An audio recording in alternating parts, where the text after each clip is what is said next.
My name is Sandy Kim, and I'm an actress, a mom, a business owner, and an all-around creative weirdo. Sandy Kim was first introduced to acting when she attended the New Jersey School of Dramatic Arts. She fell in love with the art of storytelling, and she began writing and producing. In 2015, she wrote, produced, and starred in Double Life, a TV show pilot. Join me as I talk with Sandy about her creative endeavors and what's in store for the future.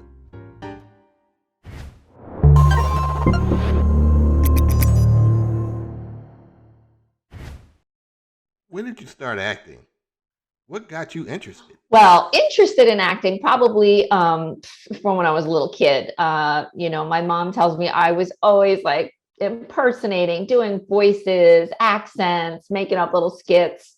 When I was young, I was always like in the musicals at camp and stuff. But growing up in the Korean culture, acting is not really thought of as, or at that time, not really thought of as a career choice. You basically become a doctor or a lawyer or a dentist or an engineer. So I kind of put it on the back burner, and then I took it back up. I don't know, about 12 years ago, maybe 13. When did you actually start acting? What was your first role? Okay, I was working in corporate America in hardcore in New York City. And I decided that I was going to take a class for like work-life balance. So I took this like intro to acting class at the New Jersey School of Dramatic Arts in Bloomfield.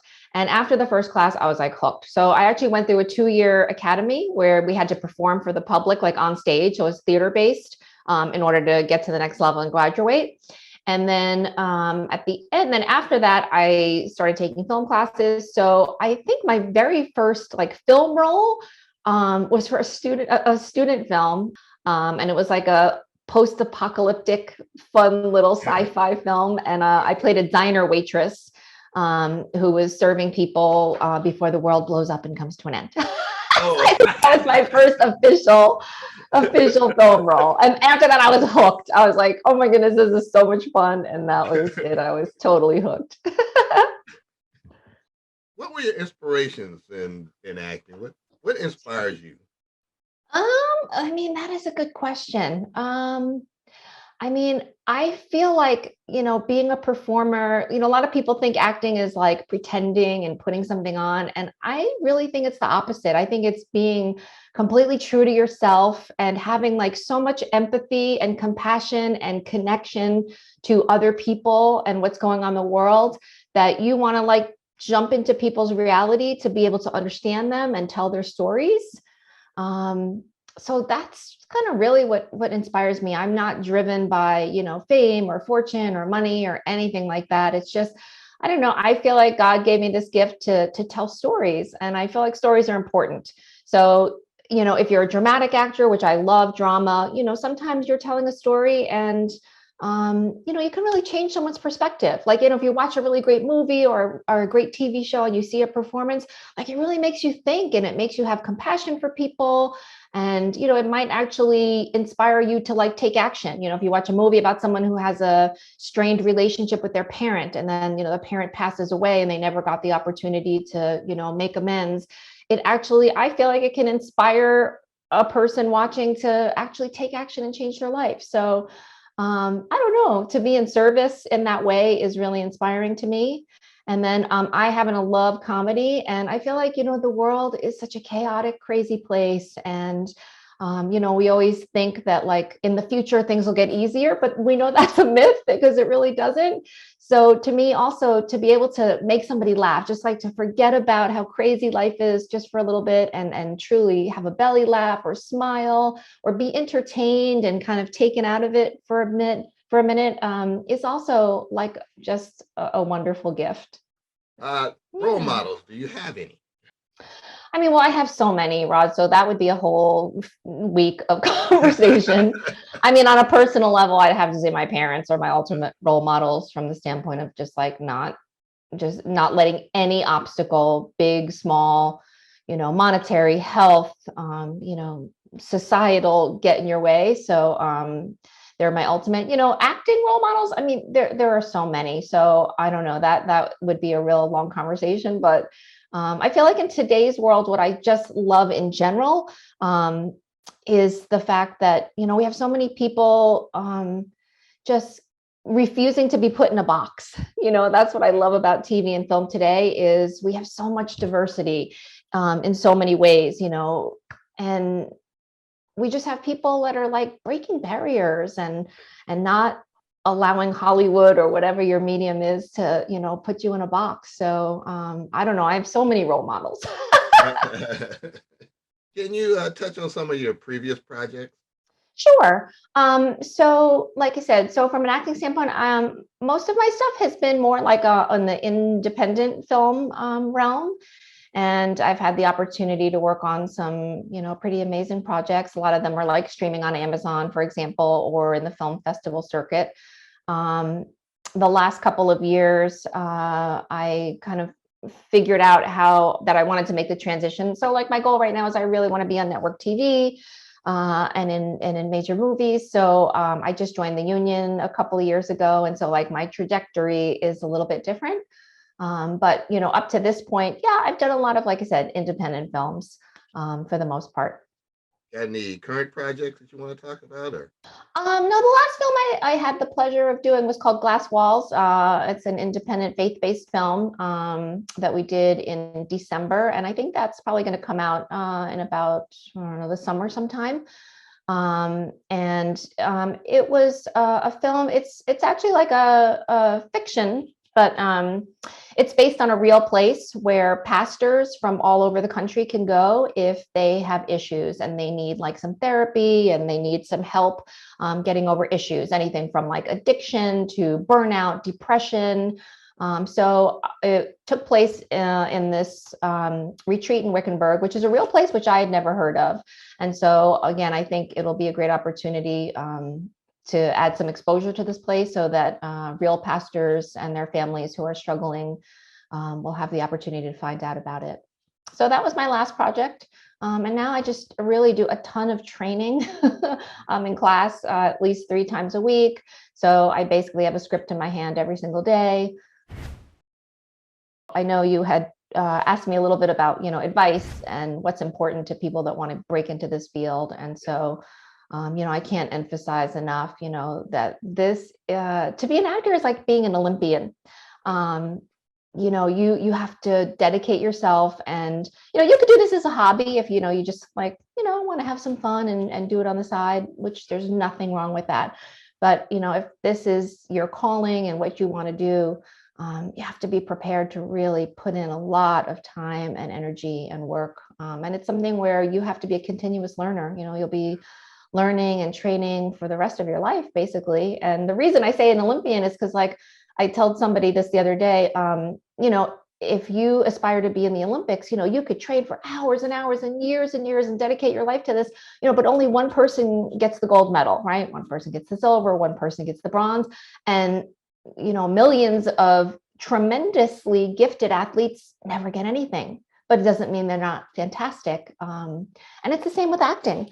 There are so many people that want to be actors and so many people with such a huge amount of skill, but, there's only so many roles. So it is a tough journey, and it takes a lot of tenacity and perseverance to stay in it.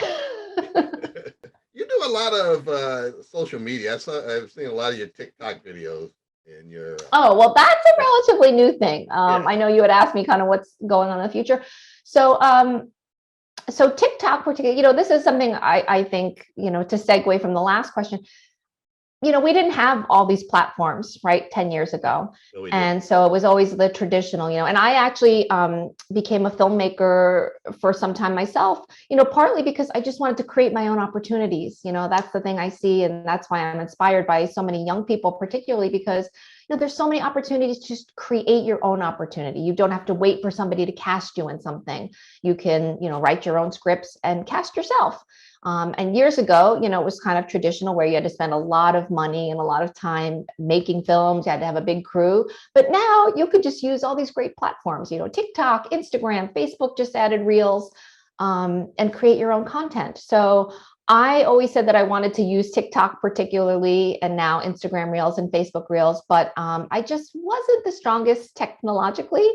But now I think I'm getting the hang of it, and I've just decided that I'm going to start creating content. So that's what I'm doing. And also, I love comedy.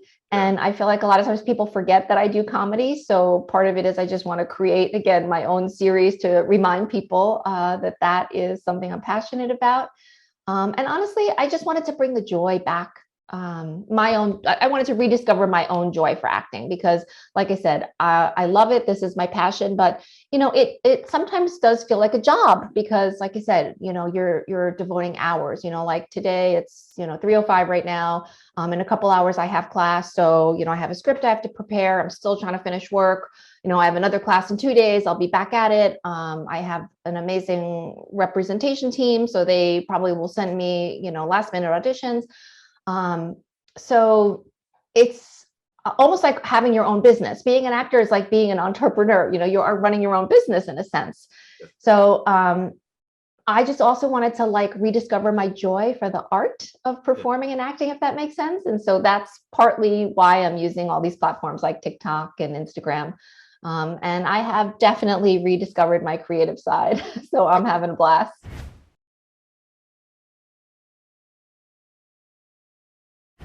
Sometimes people say I'm crazy, but the pandemic, obviously it was, so tough on all of us, personally.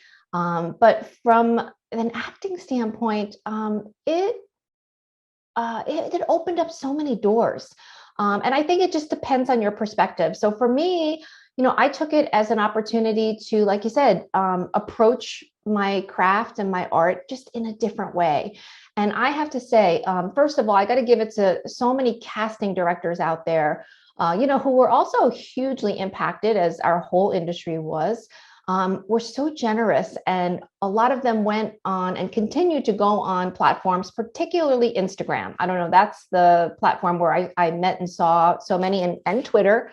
And they started posting things like monologue contests. So one casting director, Erica Bream, she was one of the first to post this monologue contest. She kind of gave you a prompt, and then you had to write your own monologue and perform it, and then she would pick winners.